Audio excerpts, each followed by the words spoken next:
Baik, assalamualaikum warahmatullahi wabarakatuh. Waalaikumsalam warahmatullahi wabarakatuh. Gimana kabarnya anak-anak hari ini? Baik. Baik semua ya. Baik, sebelum memulai pembelajaran kita pada pagi hari ini, saya minta salah satu dari kalian memimpin doa. Mungkin Mas Ma'ruf. Baik teman-teman semuanya, sebelum kita mulai belajar hari ini, maka baiknya kita berdoa sebelum belajar. Berdoa dimulai. Bismillahirrahmanirrahim. Raditu billahi rabban wa bil islami dinan wa bi Muhammadin nabiyyan wa rasulah. Rabbi zidni ilma warzuqni fahma. Baik, Bapak absen dulu ya. Mas Ma'ruf, Hadir Pak. Mas Arya, Hadir Pak. Mas Dwi, Hadir Pak. Mas Faldat, Hadir Pak. Mas Mikdad. Hadir Pak. Ya. Pada minggu lalu kita telah mempelajari bab 4, yakni menebarkan Islam dengan santun dan damai melalui dakwah, khutbah dan apa? Tabligh ya. Pada pertemuan kita saat ini kita akan mempelajari ini ya, meneladani jejak langkah ulama Indonesia yang mendunia. Bagaimana peran ulama Indonesia di dunia, dakwahnya seperti apa. Baik, sebelum pembelajaran dimulai, Bapak ingin menyampaikan tujuan pembelajaran. Di sini Bapak harap kalian dapat memahami peran dan kontribusi para ulama Indonesia yang berpengaruh di dunia Islam. Di sini ada Syekh Nawawi Al-Batani dan Syekh Yusuf Al-Makassari. Lalu meneladani sikap dan nilai-nilai perjuangan ulama Nusantara dalam kehidupan sehari-hari. Ulama Indonesia dan peran globalnya. Ketika kita berbicara mengenai ulama-ulama Indonesia, seringkali kita hanya mengenal peran mereka di tingkat nasional, tingkat lokal dan nasional. Padahal jika kita telusuri lebih lanjut, bahwa ulama Nusantara yang pengaruhnya banyak ulama Nusantara yang pengaruhnya melampaui batas negara, bahkan memiliki posisi penting dalam perkembangan keilmuan Islam di dunia. Sejak dulu, Nusantara merupakan wilayah yang subur bagi perkembangan ilmu agama, memiliki jaringan ulama yang luas, terhubung kuat dengan pusat peradaban Islam seperti Mekah, Madinah, Yaman, dan Syam.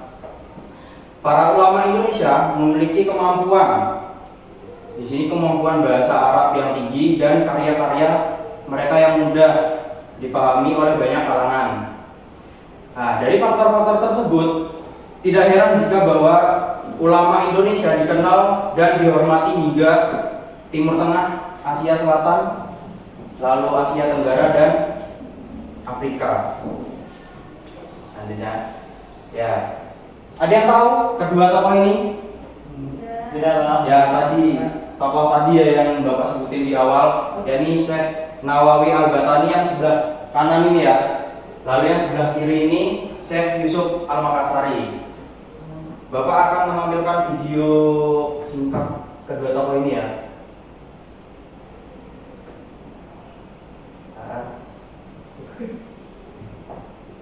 Kenalin, Syekh Nawawi Al-Batani, ulama legendaris yang dijuluki Sayyid Ulama Hijaz atau pemimpin ulama di Tanah Suci. Beliau lahir di Banten, tapi menghabiskan hidupnya dan wafat di Mekah.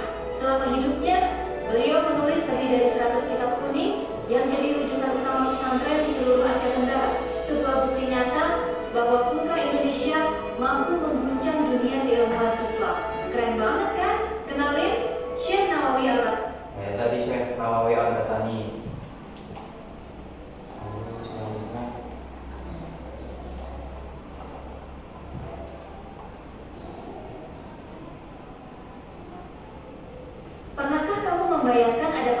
yang diakui oleh 2 negara sekaligus?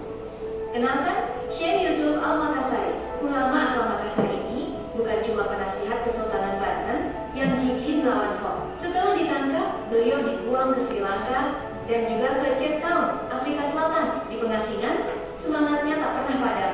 Beliau justru membentuk komunitas muslim pertama di sana. Jasanya begitu besar, sampai Nelson Mandela pun mengakuinya sebagai inspirasi. Luar biasa kan? Syekh Yusuf dianugerahi gelar pahlawan nasional oleh Indonesia dan juga Afrika Selatan. Pernahkah kamu membaca? Baik, itu tadi kita telah mengenal sedikit tentang Syekh Nawawi Al-Batani dan Syekh Yusuf Al-Makassari. Selanjutnya Bapak akan melihatkan profil singkatnya. Syekh Nawawi Al-Batani. Ini beliau ini dengan nama lengkap Abu Abdul Mu'ti Muhammad bin Umar Al-Tanara Al-Jawi Al-Batani. Panjang banget ya. Beliau ini lahir di Tanara, Banten pada tahun 1815. Lalu wafat pada tahun 1897. Gelar beliau ini digelari sebagai Sayyidul Hijaz atau guru besar tanah Hijaz. Pernah menjadi guru di Masjidil Haram Mekah. Lalu selanjutnya ini kedudukan dan martabat ilmu. Syekh Nawawi Al-Batani mendapatkan gelar Sayyidul Hijaz yang artinya guru besar tanah Hijaz. Beliau ini termasuk imam besar di Mekah dan Madinah, sehingga beliau mendapatkan gelar tersebut. Gelar ini sangat berat dan tidak sembarangan orang yang memilikinya, apalagi dari luar Arab. Orang Arab aja susah, apalagi orang luar Arab. Gelar tersebut diberikan kepada ulama yang memiliki ciri-ciri ini ya. Yang pertama, menguasai berbagai cabang ilmu agama, termasuk ilmu fikih, tafsir, hadis, dan tasawuf. Memiliki karya tulis yang sangat kuat, lalu menjadi rujukan bagi ulama yang lain. Mengajarkan di Masjidil Haram, memiliki murid dari berbagai negara. Salah satunya di sini yang menjadi pendiri NU, Kiai Haji Hasyim Asy'ari. Sebagai seorang Indonesia, hal ini merupakan kebanggaan yang luar biasa, yang dimana nama Syekh Nawawi ini sejajar dengan para ulama besar Timur Tengah pada zaman itu ya. Nah, perjalanan ilmu dan keistimewaan beliau. Syekh Nawawi dikenal sebagai pribadi yang tenang, rendah hati, dan tidak mengejar kedudukan. Tekun belajar sejak kecil di Banten. Beliau ini sejak kecil udah sangat giat belajar di Banten ya. Melanjutkan pendidikan ke Mekah dan Madinah. Mampu menguasai fikih Syafi'i secara mendalam, dan beliau menjadi guru besar berbagai ulama. Sikap yang paling menonjol dari Syekh Nawawi Al-Batani ini adalah keikhlasannya dalam belajar dan mengajar. Bahkan ketika menulis kitab, beliau ini tidak mempermasalahkan hak cipta atau royalti, keuntungan finansial beliau. Tujuan utamanya hanya untuk menyebarkan ilmu. Ini Syekh Nawawi banyak menulis karya-karya, di antaranya 115 kitab kuning. Sebagian besar adalah syarh, penjelasan mendalam terkait karya klasik. Nah, mengapa karya beliau ini begitu berpengaruh?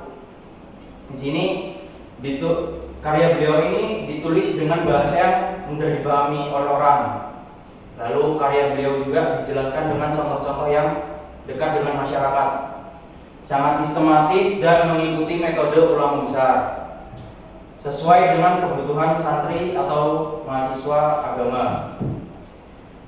Karya beliau juga dipakai di lembaga besar seperti Al-Azhar, Mesir, lalu pesantren Indonesia, Malaysia, Filipina, Thailand, dan Timur Tengah.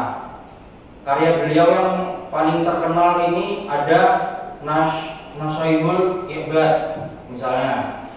Ini Nasyaiul Iqbad ini sangat populer karena mengajarkan akhlak dan nasihat praktis dalam kehidupan sehari-hari. Lalu yang selanjutnya ini ada Syekh Yusuf Al-Makassari. Ini Bapak jelasin profil singkatnya. Nama lengkap beliau ya ini Syekh Yusuf Abdul Mahasin Tajul Khalwati Al-Makassari. Beliau lahir di Goa tahun 1626, lalu wafat di Cape Town, Afrika Selatan tahun 1699. Beliau termasuk pahlawan nasional Indonesia yang melawan penjajah.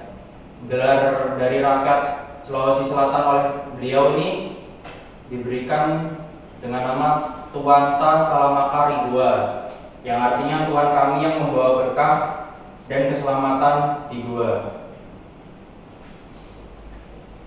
Beliau mendalami ilmu selama 20 tahun di Timur Tengah. Ulama dengan wawasan internasional. Syekh Yusuf ini sudah berkeliling dunia sejak usia muda untuk menuntut ilmu. Antara lain dari Aceh, Yaman, Mekah, Madinah, dan Syam, tepatnya di Damaskus. Selama lebih dari 20 tahun, beliau memperdalam ilmu agama, tasawuf, dan tarekat. Hal ini menjadikannya salah satu ulama dengan jaringan internasional yang luas. Perjuangan melawan penjajah. Syekh Yusuf ini bukan hanya ulama, tetapi juga pejuang. Ketika Belanda menguasai Goa, beliau tidak tinggal diam karena ketegasannya. Beliau ini dikejar oleh VOC lalu ditangkap dan diasingkan ke Sri Lanka. Kemudian diasingkan lagi ke Afrika Selatan. Namun yang luar biasa di sini, di mana beliau diasingkan, beliau ini tetap berdakwah, mengajarkan dan membangun komunitas muslim baru. Di Sri Lanka, beliau memiliki ratusan murid, dan di Afrika Selatan, dakwahnya berkembang hingga melahirkan beberapa komunitas muslim yang masih ada sampai hari ini. Pengakuan dunia, dia ini diakui oleh Nelson Mandela yang menyebutkan bahwa beliau sebagai one of the great son of America. Lalu Afrika Selatan mengangkatnya sebagai pahlawan nasional. Jadi beliau ini enggak cuma di dalam negeri, tapi di luar negeri juga dianggap sebagai pahlawan nasional. Indonesia mengangkatnya sebagai pahlawan nasional RI. Ini menunjukkan bahwa ulama Indonesia bisa menjadi milik dunia juga, nggak hanya di nasional. Ajaran tasawuf dan akhlak. Syekh Yusuf mengajarkan tasawuf yang seimbang, tidak ekstrim, tidak menyimpang, tidak menekankan akhlak, zikir, dan kedekatan kepada Allah. Lalu menolak amalan yang berlebihan atau tidak berdasar.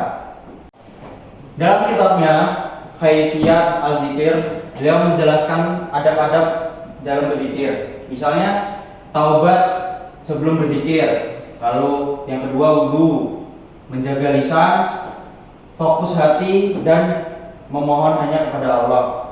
Ajaran beliau sangat cocok untuk pendidikan karakter bagi generasi sekarang.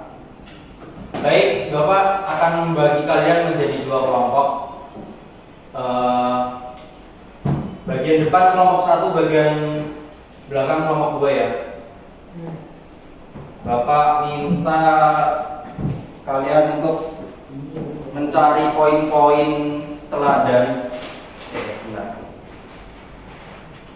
dari kedua tokoh tersebut. Yang kelompok pertama membahas tokoh Syekh Nawawi Al-Batani. Lalu yang kelompok 2 membahas Syekh Yusuf Al-Makassari. Bapak kasih waktu kalian 5 menit ya. Baik, Pak. Bapak. Oh iya. Ini malingkar atau gimana, Pak? Hmm? Dia malingkar atau Ya melingkar aja. di bawah, Pak? Ya. Di kursi aja. Melingkar.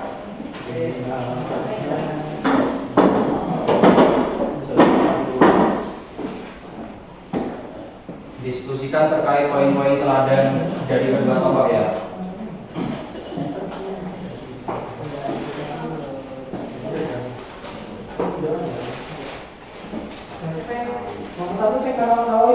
Ya, Syekh Nawawi Al-Batani. Yang kedua Syekh Yusuf.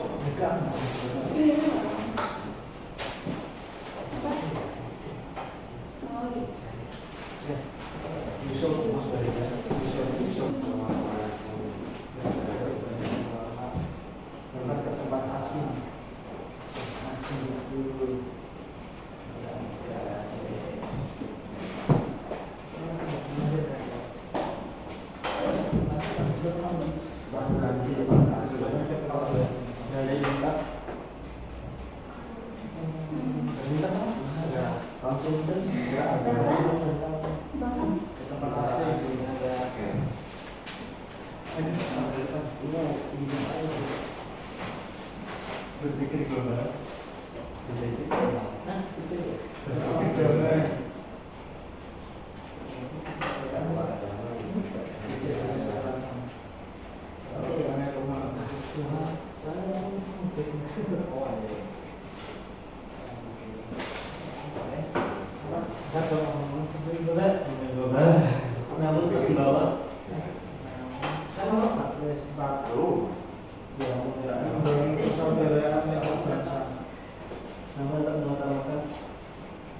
Kamu tetap membawa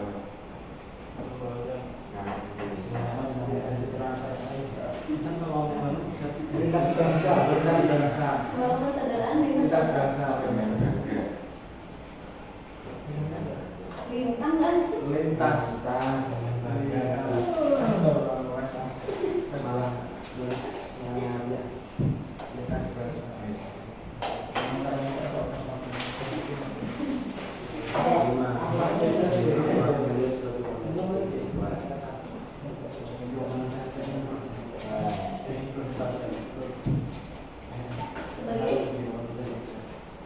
Sebagai Fondasi kehidupan.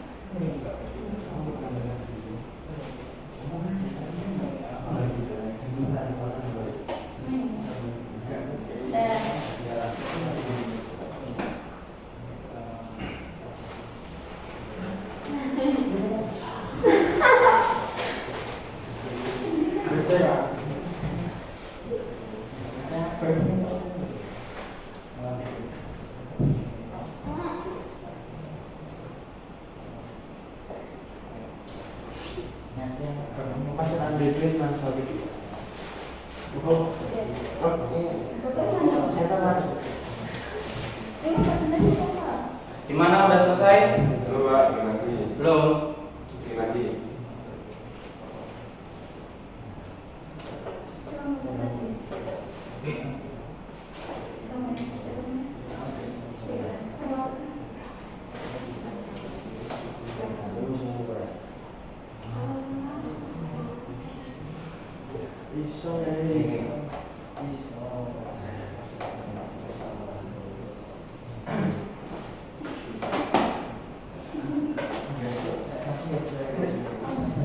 Udah? Kembali lagi ya duduknya.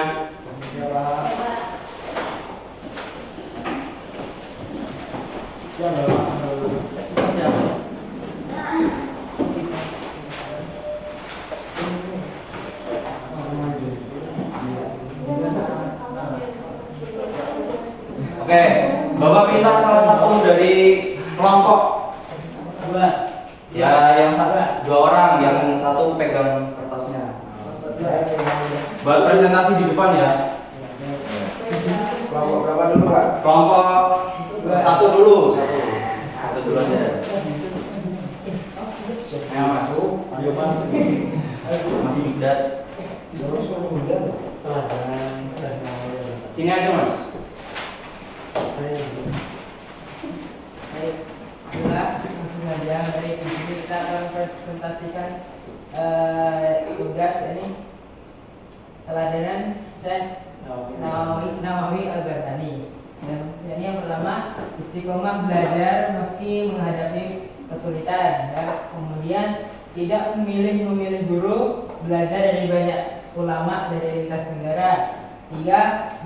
Berpikir global namun tetap membawa nama Indonesia dengan bangga. 4. Mengajar tanpa pamrih, mengutamakan manfaat. 5. Karya abadi difungsikan di banyak negara. Itu. Bagus ya.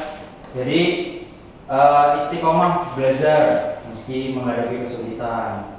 Tetap semangat belajar walaupun ya susah dalam mengingat atau susah dalam mengerjakan, tetap istiqomah aja. Lalu itu apa tadi? Tidak memilih-milih guru.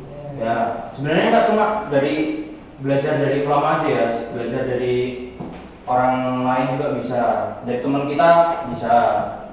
Tuh, berpikir global, tetap membangun nama Indonesia. Kelompok 2.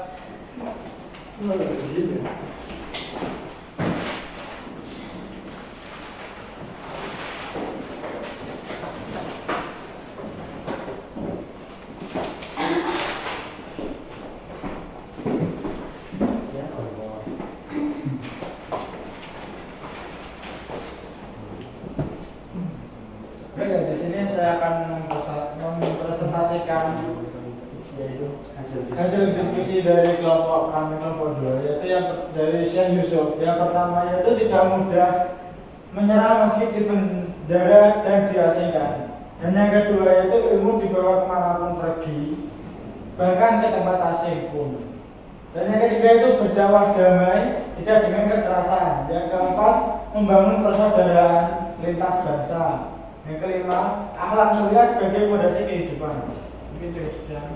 Ya bagus ya, itu dari kelompok 2. Mungkin sudah cukup. Ya kesimpulannya di sini,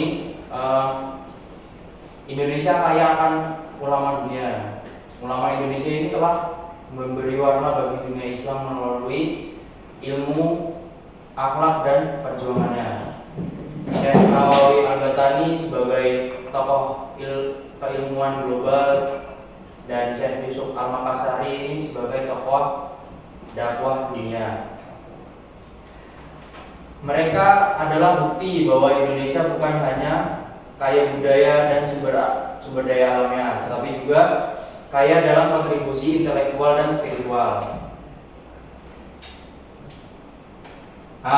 Kuis. Saya minta, kalian bawa HP kan? Ya. Di scan kuisnya. Oke, sebaik.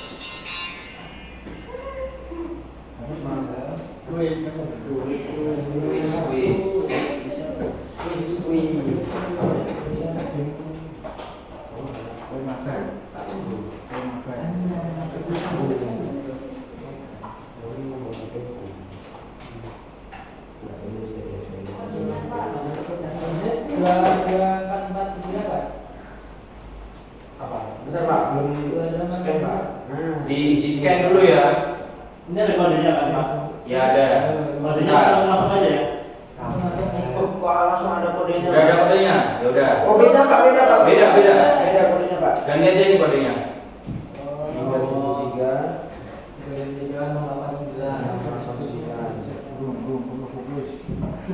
3 belum scan Pak. Belum scan. Ini Itu langsung itu aja.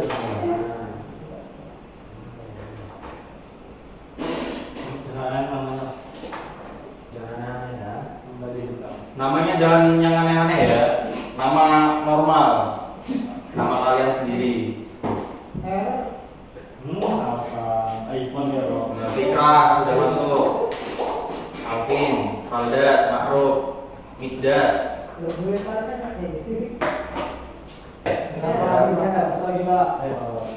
Ada ya. Bawa mulai ya. Ya.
Lanjut soalnya.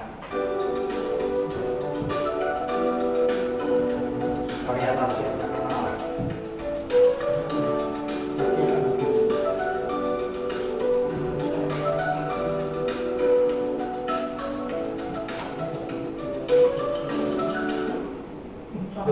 Salah semua. Wah.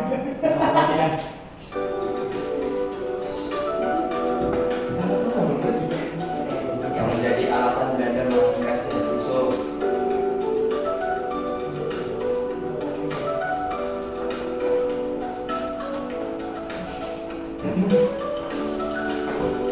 Ayo, satu lagi. Loh, Astagfirullah. 3 yang salah ini. Lanjut. Syekh Nawawi Al-Badani, muridnya. Yang tadi udah Bapak jelasin. Pendiri NU.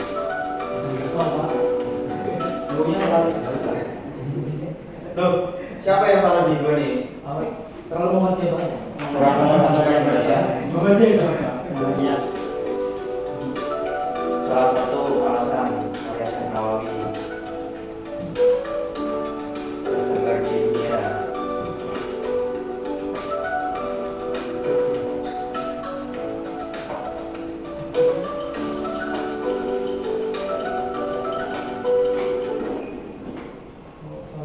Ini siapa ini yang salah tersini gue ini? Sembarangan itu Pak. Jangan salah ya. Jangan di awal sebenarnya.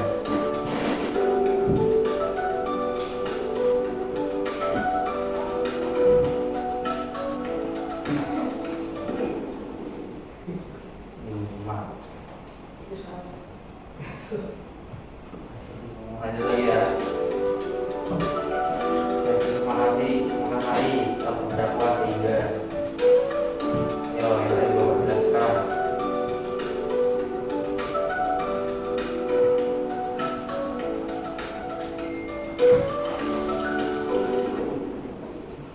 Jawabnya benar ya? Masih banyak yang salah ini. Tidak. Ayo, 2 soal lagi.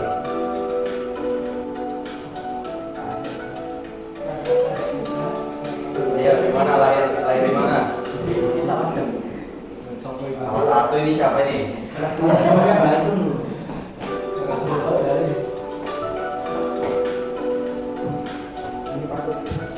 Tujuan utama ajaran tasawuf Syekh Yusuf. Nanti di akhir ketahuan siapa yang jawabnya ngawur.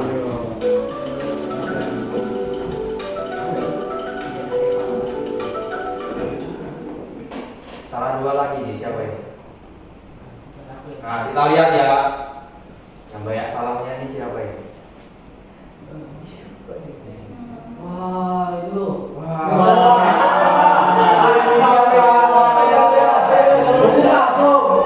Mas Migdad tidak memahami materi. Bentarnya bagus banget. Nanti dibaca lagi ya kamu materinya. Oke, Pak.